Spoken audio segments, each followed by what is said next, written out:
सभी प्यारे साथियों को सर का नमस्कार। फिजिकल और केमिकल इक्विलिब्रियम पर टॉपिक पर कुछ आज बातें करूंगा, कुछ क्वेश्चंस बताऊंगा, कुछ इंपॉर्टेंट बातें बताऊंगा जो आपके पीजीटी एग्जामिनेशन में बहुत ही बड़ा रोल अदा करेंगे, क्योंकि इन्हीं एग्जामिनेशन आपको सफलता का प्रतीक बनाएंगे। ये सब पॉइंट्स जो लगातार मैं देने जा रहा हूं, इस पर भी आपकी पूरी नजर है और पूरी तरीके से मैं आपको इस तरीके से पढ़ाने की कोशिश भी कर रहा हूं, ऑनलाइन भी कर रहा हूं और ऑनलाइन में अपने ऐप के माध्यम से भी कर रहा हूं, जिस तरीके से आप सिलेक्शन पीजीटी एग्जामिनेशंस में ले पाए।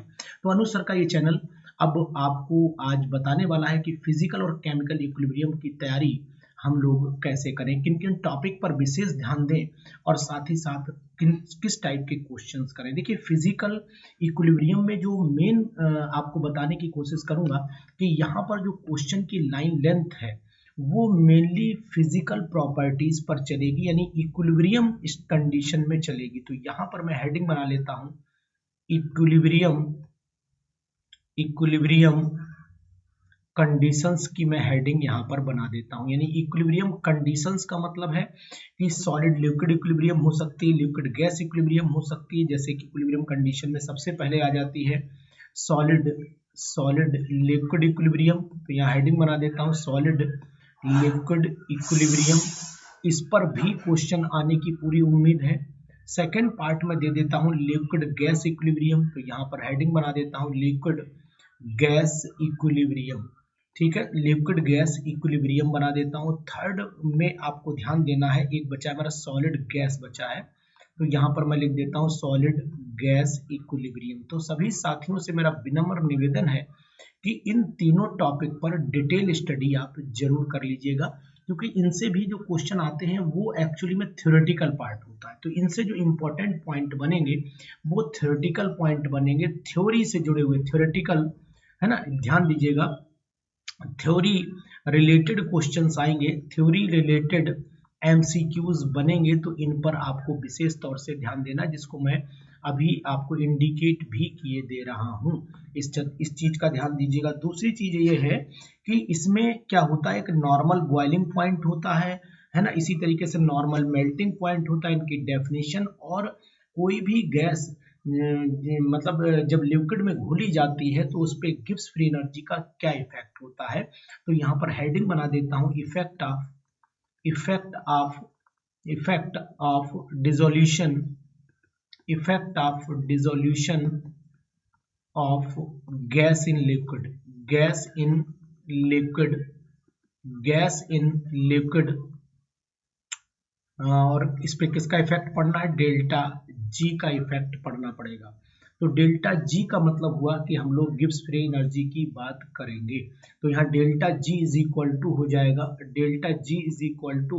Delta H minus T delta S. Delta G is equal to delta H minus T delta S. इस फार्मूले पर अब आपको पता होना चाहिए कि डेल्टा एच जी की वैल्यू कब नेगेटिव होगी। अगर नेगेटिव होगी तो प्रोसेस क्या होगा, अगर डेल्टा जी की वैल्यू पॉजिटिव होगी तो प्रोसेस क्या होगा। इन सभी बातों को भी आप ध्यान से पढ़ लीजिएगा। मतलब ओवरऑल कहने का मेरा मीनिंग ये है कि अगर कोई भी गैस को हम पानी में घोलते हैं तो रिएक्शन हमेशा एक्सोथर्मिक ही होती है, हीट रिलीज होती है, ये बात ध्यान दीजिएगा। यानी कि dissolution of gas in water is always exothermic. Important point है, पेपर में बन सकता है। यहाँ पर लिखता हूँ डिसोल्यूशन ऑफ क्या बोलते हैं, dissolution of gas in liquid is always, ये बात ध्यान देना, ऑलवेज एक्सोथर्मिक होता है। तो ये क्वेश्चन बन सकता है आपका, ट्रू फॉल्स में जा सकता है, एक्सप्लेनेशन में जा सकता है। मतलब कहने का तात्पर्य इंपॉर्टेंट है, इसलिए मैं इस पर अलग से भी स्टार बनाए दे रहा हूं। और डेल्टा जी ध्यान देना, डिसोल्यूशन स्पॉन्टेनियस होगा तो डेल्टा जी नेगेटिव होगा। तो यहाँ लिख देते हैं डिसोल्यूशन कैसा होना चाहिए, डिसोल्यूशन स्पॉन्टेनियस, मतलब अपने आप घुल जाना चाहिए, स्पॉन्टेनियस है। और अगर डिसोल्यूशन जो है, डिसोल्यूशन कैसा है, नॉन स्पॉन्टेनियस है, तो इसका मतलब ये हो गया कि यहाँ पर डेल्टा जी क्या हो गया है, डेल्टा जी पॉजिटिव हो गया। तो इसको आप जरूर पढ़ लीजिएगा फेज मतलब केमिकल और फिजिकल इक्विलिब्रियम में। दूसरी चीज है हेनरी लॉ को जब ये पढ़ेंगे तो फिर यहाँ पर हेनरी लॉ भी जरूर पढ़ना पड़ेगा, हेनरी लॉ भी जरूर पढ़ना पड़ेगा। और हेनरी लॉ ये कहता है कि pressure of a given mass of a gas is directly proportional to its mole fraction. तो P इज इक्वल टू क्या हो जाता है, KH इंटू चाई हो जाता है, KH इंटू चाई हो जाता है। इस तरीके से इसको ध्यान दीजिएगा, ये भी बहुत इंपॉर्टेंट है, ठीक है, बहुत ज्यादा इंपॉर्टेंट है, इसको याद कर लीजिएगा, है ना। और बाकी मैं सॉल्यूशन में इसे बताऊंगा ही। रिएक्शन दो तरीके की होती हैं, एक रिवर्सिबल रिएक्शन होती है, रिवर्सिबल, और एक होती है इरिवर्सिबल। तो रिवर्सिबल और इरिवर्सिबल रिएक्शन को जब आप पढ़ें, इरिवर्सिबल रिएक्शन को जब आप पढ़ें तो इनके एग्जाम्पल्स पर ज्यादा फोकस करिएगा। यहाँ पर हम लोग एग्जाम्पल्स पर ज्यादा फोकस करेंगे, यहाँ पर भी हम लोग एग्जाम्पल्स पर ज्यादा फोकस करेंगे, ठीक है, इंपॉर्टेंट है, ध्यान दीजिएगा, एग्जाम्पल ज्यादा इंपॉर्टेंट है, कौन सी रिएक्शन रिवर्सिबल है और कौन सी आपकी नॉन रिवर्सिबल या इरिवर्सिबल रिएक्शन है, ठीक। इसके कैरेक्टरिस्टिक्स में आपको रेट ऑफ फॉरवर्ड और रेट ऑफ बैकवर्ड रिएक्शन, भाई रिवर्सिबल चलेंगे तो रिवर्सिबल में इक्विलिब्रियम कंडीशन जब आती है, इक्विलिब्रियम जब कंडीशन आती है तो इक्विलिब्रियम में RF की वैल्यू जो होती है वो RB के यानी रेट ऑफ फॉरवर्ड रिएक्शन बराबर हो जाता है रेट ऑफ बैकवर्ड रिएक्शन का हो जाता है। ये बात आप ध्यान दीजिएगा, तभी इक्विलिब्रियम स्टेट आती है और इसको लॉ ऑफ मास एक्शन से एक्सप्लेन किया गया है। तो यहाँ पर लॉ ऑफ मास एक्शन के द्वारा आप इस पूरे चैप्टर को पढ़ लीजिएगा। तो ये मान के चलिए मैं आपको गागर में सागर दे रहा हूँ, गागर में सागर दे रहा हूँ इस टॉपिक से रिलेटेड, इसी से जुड़ा हुआ। अब इस पर जब आप लॉ अप्लाई करेंगे तो लॉ को सिंपल से जानते हैं कि लॉ ऑफ मास एक्शन या एक्टिव मास भी बोलते हैं। और यहाँ से हम लोग rate of a chemical reaction is directly proportional to the product of concentration of reactant with the power raise to the concentration term, ऐसे करके इसको गोल्डबर्ग और बागे ने दिया था, ये भी आपको पता है। इक्विलिब्रियम कांस्टेंट अगर आ जाता है, इक्विलिब्रियम कांस्टेंट की अगर मैं बात कर लेता हूं तो इक्विलिब्रियम कांस्टेंट को Kc से रिप्रेजेंट करते हैं। और ओवरऑल अगर रिएक्शन मान लीजिए आपके पास A मोल A के थे, B मोल B के थे और C मोल C के थे और D मोल D के थे, तो Kc की वैल्यू जो है वो C की पावर C चली जाती है, D की पावर D चली जाती है, A की पावर A चली जाती है और B की पावर B चली जाती है।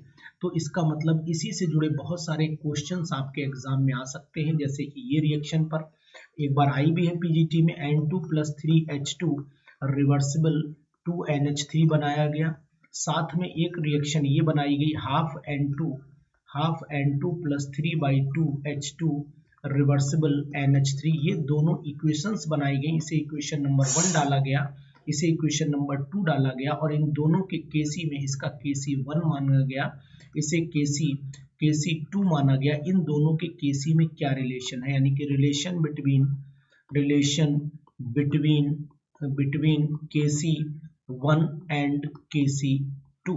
तो इनके रिलेशंस एग्जामिनेशन में आए हैं, इस चीज को आपको ध्यान देना पड़ेगा, very very important for the PGT examination. ये पीजीटी एग्जाम्स के लिए बहुत बड़ी चीज है और बहुत इंपॉर्टेंट है। इसी का अगर हम केपी केसी का रिलेशन पढ़ लेते हैं तो पहले तो मैं केपी की बात करूंगा जब ये गैस फॉर्म में होगा।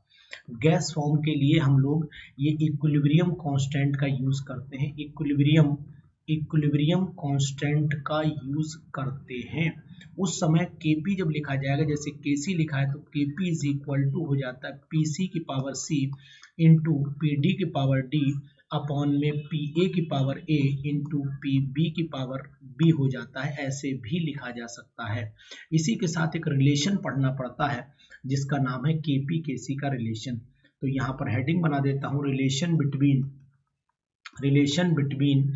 KP and KC. KP and KC का रिलेशन आपको पता ही होना चाहिए।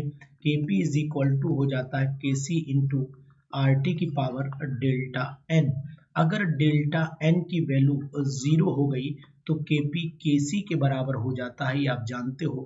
अगर डेल्टा एन की वैल्यू मोर देन 1 हो गई, यानी कि मोर देन 0 हो गई, 1 नहीं हो गई, मोर देन 0 हो गई, अगर 0 से ज्यादा हो गई तो वैल्यू केपी की बढ़ जाएगी, यानी केपी ज़्यादा आएगा केसी से। अगर डेल्टा एन की वैल्यू मैं ले लेता हूँ और डेल्टा एन की वैल्यू जो है वो लेस देन 0 हो गई, तो इसका मतलब है फिर अब केसी की वैल्यू बढ़ जाएगी, तो केसी इज ग्रेटर देन केपी हो जाएगा। इस पर लगातार क्वेश्चन आए हैं और इनको पूछा भी गया, तो इसलिए मैं इसको आपको हिंट भी किए दे रहा हूँ। बहुत ही इम्पोर्टेंट है ये आज गागर में सागर, तो याद करिएगा। इसी तरीके से हम आपको ये भी बताना चाहेंगे कि अगर आपसे इक्वेशन पूछी जाए, इक्विलिब्रियम कांस्टेंट और टेम्परेचर का रिलेशन पूछा जाए, यानी यहाँ पर लिख देता हूँ relation between equilibrium constant and temperature, equilibrium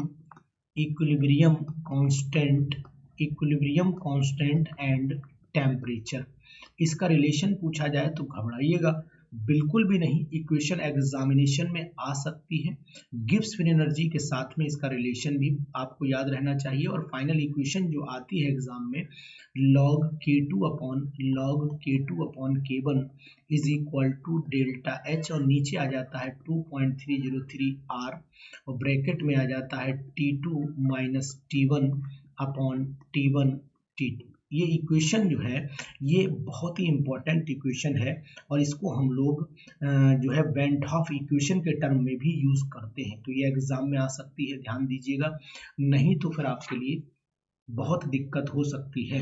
ठीक, एक ये वाली इक्वेशन पढ़ लेना, और डेल्टा जी से अगर रिलेशन देखना चाहो तो delta G naught is equal to minus 2.303 RT log KC का रिलेशन भी आप देख सकते हो, बहुत ही इम्पोर्टेंट है ये बात, आप ध्यान देना, इस तरीके से ध्यान दीजिएगा। समझ रहे हो मेरी बात, आप नहीं समझ रहे हो, चलो ठीक है, तो ये याद रखिएगा।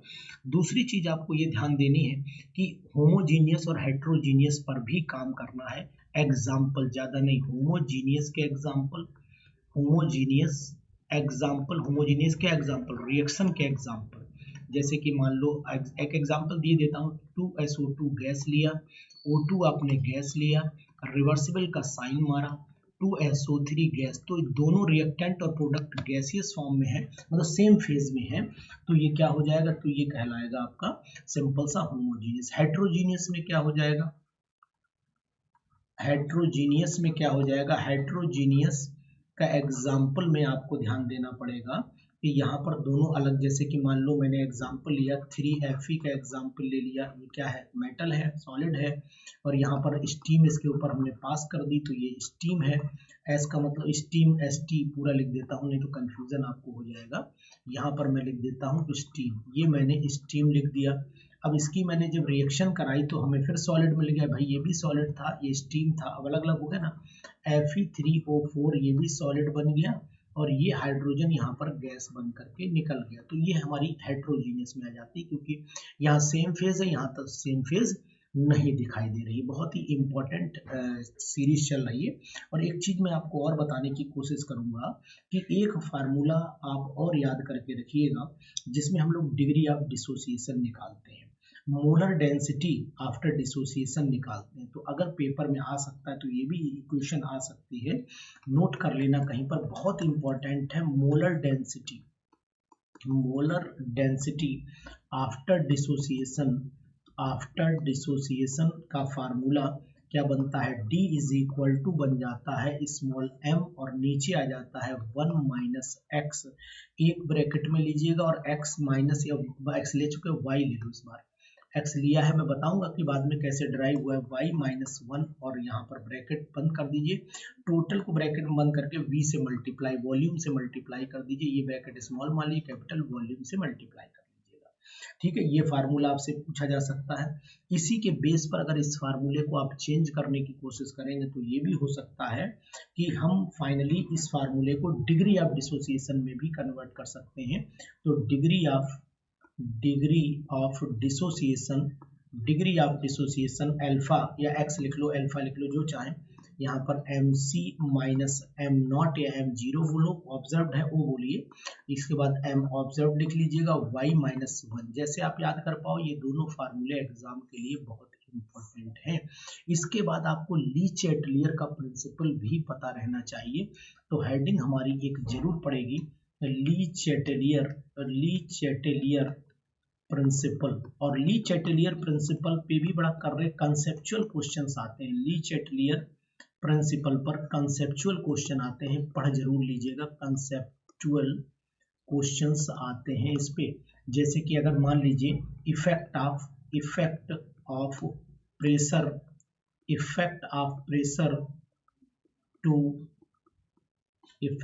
Pressure to convert ice into water. Ice से हमें वाटर में कन्वर्जन करना है, आइस इनटू वाटर में कन्वर्जन करना है, तो फिर हमारा क्या हो जाएगा, तो यहाँ पर हमें इफेक्ट देखना पड़ेगा। बहुत ही इंपॉर्टेंट, वेरी वेरी इंपॉर्टेंट। तो इसी से जुड़े हुए कुछ क्वेश्चंस भी आपसे बात कर लेता हूँ। इसी में आपको ये भी बताऊंगा कि हम लोगों को किस तरीके के क्वेश्चंस पर विशेष तौर से ध्यान दें, बेंच ऑफ इक्वेशन पर ज़्यादा ध्यान देना पड़ेगा और किन किन इक्वेशंस पर फोकस करना पड़ेगा, तो सॉरी क्वेश्चंस पर फोकस करना पड़ेगा। तो हम लोग एक एक करके थोड़े क्वेश्चंस डिस्कशन कर लेते हैं। क्वेश्चन नंबर 1, ये भी बहुत इंपॉर्टेंट क्वेश्चन है और इसको एग्जाम में देखा गया। व्हाट, यहाँ लिखा है क्वेश्चन ऐसे ही आते हैं, what is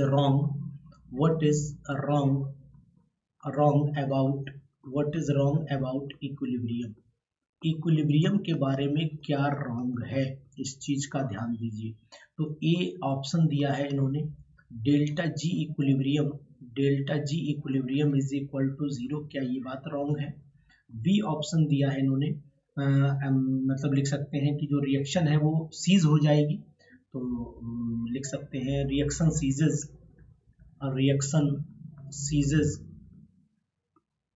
ceases at equilibrium पर रिएक्शन क्या सीज कर जाएगी। और सी में इक्विलिब्रियम पे इंडिपेंडेंट रहेगी, यानी केसी independent on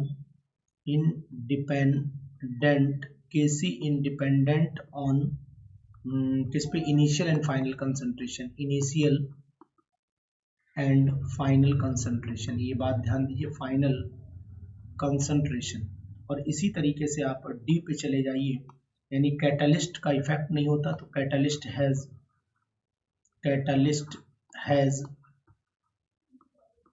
no effect on equilibrium, ये तो बिल्कुल सही बात है, नो इफेक्ट ऑन इक्विलिब्रियम, ये तो आप ही जानते हो इक्विलिब्रियम। तो इसमें से ऑप्शन कौन सा सही होना चाहिए, मेरे हिसाब से मतलब रॉन्ग स्टेटमेंट जो है वो रिएक्शन सीज नहीं होती इक्विलिब्रियम पर, रिएक्शन जो है प्रोसीड करती है लेकिन कांस्टेंट हो जाती है, तो यही रॉन्ग स्टेटमेंट मुझे दिखाई दे रहा है। बहुत ही अच्छा क्वेश्चन है, इसको आप जरूर लगाइए एग्जामिनेशन के पॉइंट ऑफ व्यू से। क्वेश्चन नंबर 2 पर चले आइए। क्वेश्चन नंबर 2 कह रहा है, जो मैंने बोला था अभी, बहुत ही इंपॉर्टेंट क्वेश्चन है। Consider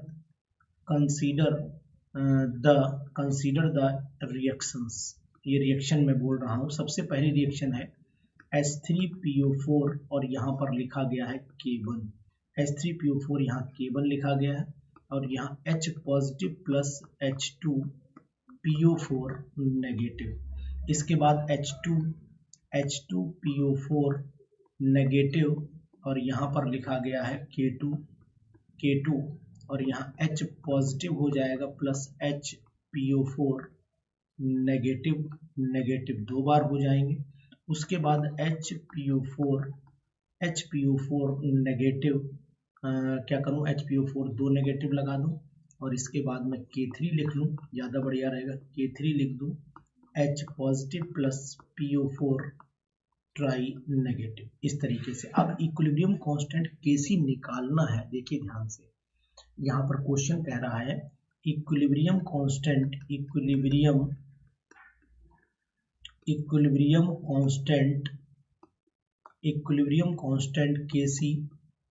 Kc for the following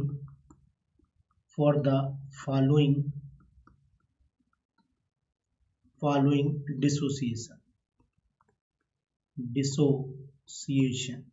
equation क्या है, H3PO4 reversible 3H positive ion plus PO4 try negative. कितना बढ़िया क्वेश्चन है। ऑप्शन क्या क्या दे रखे हैं, यानी तीनों इक्वेशन का K1 K2 Kc दे रखा है। क्वेश्चन नंबर, अब देखो मैंने अभी बताया था इसी कैटेगरी के क्वेश्चन आते ही हैं। ए ऑप्शन दिया है इन्होंने K1 अपॉन K2 K3 दिया है। बी ऑप्शन दिया है इन्होंने, बी ऑप्शन दिया है K1 K2 K3, मतलब तीनों मल्टीप्लाई कर सकते हो। और सी ऑप्शन दिया है इन्होंने K2 अपॉन में आ गया K1 K3। और डी ऑप्शन दिया है, डी ऑप्शन दिया है K1 plus K2 plus K3। Option कौन सा सही होगा? सिंपल सी बात है, ड्राइव कर लीजिएगा। मैं आपको बता दे रहा हूँ, ये ओवरऑल ये इक्वेशन लाने के लिए हमें तीनों को क्या करना पड़ेगा, कंबाइन करना पड़ेगा। और जब कंबाइन करेंगे तो इसका मतलब है फिर मल्टीप्लाई में आ जाएंगे, यानी आंसर बी वाला हमारा सही आना चाहिए। आप लोग भी एक बार चेक करिएगा। ऐसे क्वेश्चन बहुत ही जबरदस्त क्वेश्चन होते हैं और ऐसे क्वेश्चन ही एग्जाम में टाइम कंज्यूम करते हैं। टाइम कंज्यूमिंग क्वेश्चन है, गागर में सागर दे रहा हूँ आपको, इसे यूज करिए। मैं आपको तरीका बता रहा हूँ, रास्ता दिखा रहा हूँ, फिर भी आप न चल पाए तो फिर गलती किसकी होगी आप जान ही रहे। इस तरीके का क्वेश्चन भी अभी 2000 की पीजीटीज में आया था, अब 2021 में आया था। फॉर द रिएक्शन, रिएक्शन दे रखी है 2NH3 रिवर्सिबल N2 दिया था और साथ में 3H2 दिया था।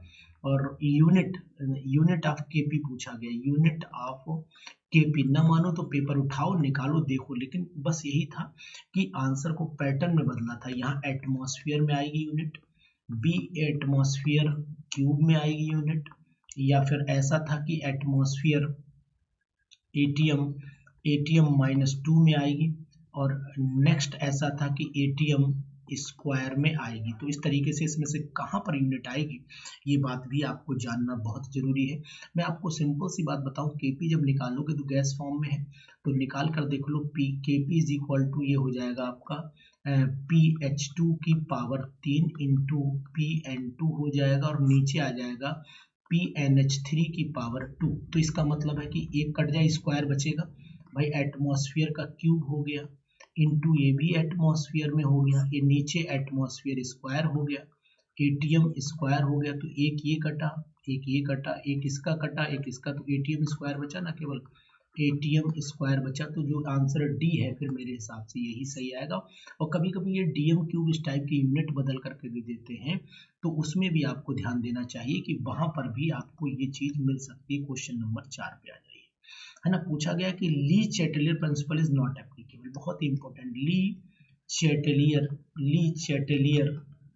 Principal is not applicable, principle is not applicable, ठीक है, नॉट एप्लीकेबल। ये किस पर एप्लीकेबल नहीं है?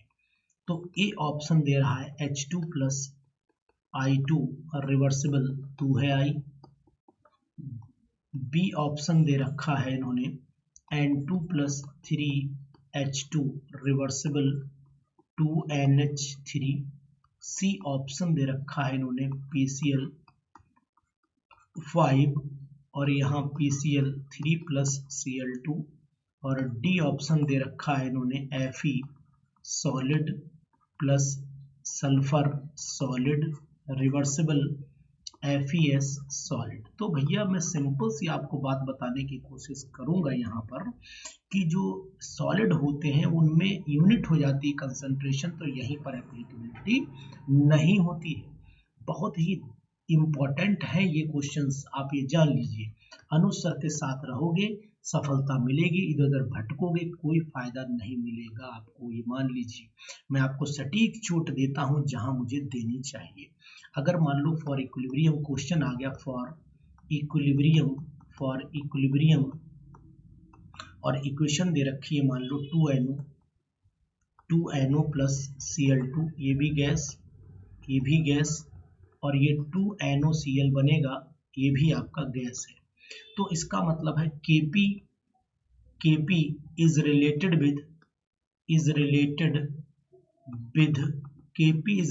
With Kc। क्या रिलेशन आएगा? ए ऑप्शन दिया है Kp is equal to Kc into RT। दूसरा बी ऑप्शन दिया है इन्होंने Kp इज इक्वल टू